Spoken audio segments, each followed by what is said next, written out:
يا سلام على الريحة. بتعرفوا شو عاملين اليوم؟ برياني دجاج بطريقة سهلة وسريعة بس النكهة بتجنن. هالوصفة بتناسب العزايم والمناسبات وبتطلع شكلها راقي وطعمتها ولا أطيب. مين جاهز يجربها معي؟ واكتبوا لي بالتعليقات من وين عم بتتابعوني. بالبداية في عندي 3 أكواب من الرز البسمتي، بنحط عليهم ملعقة كبيرة من الملح وبنغمرهم مي دافية وبنخليهم ساعة كاملة حتى يتنقعوا، وخلال هالوقت بنروح بنحضر الدجاج. طنجرة على النار بنحط ملعقتين كبار من السمنة وملعقتين كبار من الزيت النباتي، ولما تسخن شوي بنضيف بصلة متوسطة مفروم ناعم، بنقلبها لحد ما تدبل. بعدين بنضيف عليها ملعقة كبيرة من الزنجبيل، هون عم نستخدم زنجبيل الطازج المبشور، وملعقة كبيرة من الثوم المفروم ناعم. بنقلب شوي وبتبدأ الريحة تعبي المطبخ. هون بنضيف البهارات الصحيحة يلي هي عود قرفة، 4 حبات لومي يعني الليمون مجفف، 3 من ورق الغار، 3 من القرنفل، 3 من هيل صحيح. بنقلبهم دقيقة بس ليطلعوا ريحتهم، وبعدين بنضيف عليهم الدجاج حوالي كيلو ونص. هون عم نستخدم الدجاج من دون جلد، وممكن تتركوا الجلد لو بتحبوا وبترغبوا.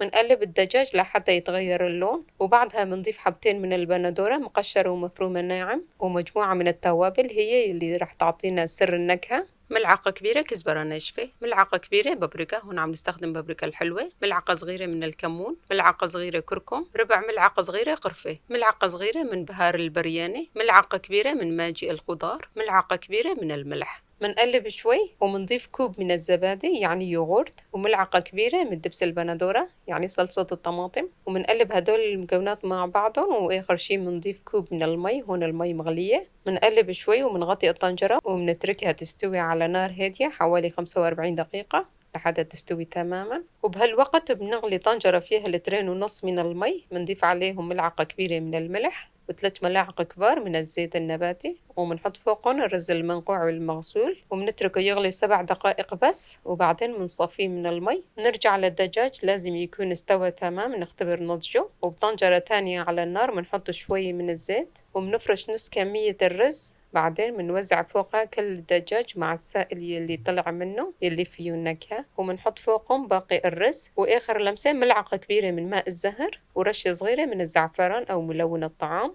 بنحرك هدول المكونات مع بعضهم وبنوزعها فوق الرز وبنغطيها وبنتركها تقريبا ربع ساعة على نار هادية لحتى تستوي كل المكونات وياخدوا النكهات من بعضهم. بعدين بنطفي النار وبنتركها ترتاح تقريبا ربع ساعة. شوفوا قوام الرز مفلفل، لونه يجنن، والدجاج طري ولذيذ. بنسكب البرياني بصحن التقديم، بنحط الرز من تحت والدجاج من فوق، ومنزينها بمكسرات مقلية وشوية بقدونس مفروم ناعم. مين جرب يعمل البرياني بهاي الطريقة من قبل؟ جربوها وشاركوني النتيجة بالتعليقات، وما تنسوا اللايك والاشتراك لأن الجاي أطيب وأطيب. وما تنسوا تنوروا البوست بلايكاتكم وتعليقاتكم الحلوة يلي دايما بتدعموني فيها، ووجودكم وتعليقاتكم هو سر الحماس بكل وصفة جديدة. وإذا حبيتوا الوصفة شاركوا الوصفة مع الأهل والأصدقاء، خلي الكل يجرب هاي الوصفة المميزة ويذوقوا النكهة الخرافية. وهون يا جماعة شوفوا لي الجمال، الرز مفلفل والدجاج طري والنكهة بتجنن عن جد، لازم تجربوها. أنا متأكدة الكل راح يعشق هالطبق، خصوصا مع المكسرات المقلية والبقدونس يلي بيعطي الشكل فاخر. ولا تنسوا اللايك والاشتراك بالقناة، ودايما خلي مطبخكم عامر بالنكهة والفرحة. وبشوفكم بالوصفة الجاي مع أكلة أطيب وأسرع. وبهذا الشكل خلصت وصفتنا، بتمنى نالت إعجابكم وانتظروني بوصفة جديدة. مع السلامة، في أمان الله.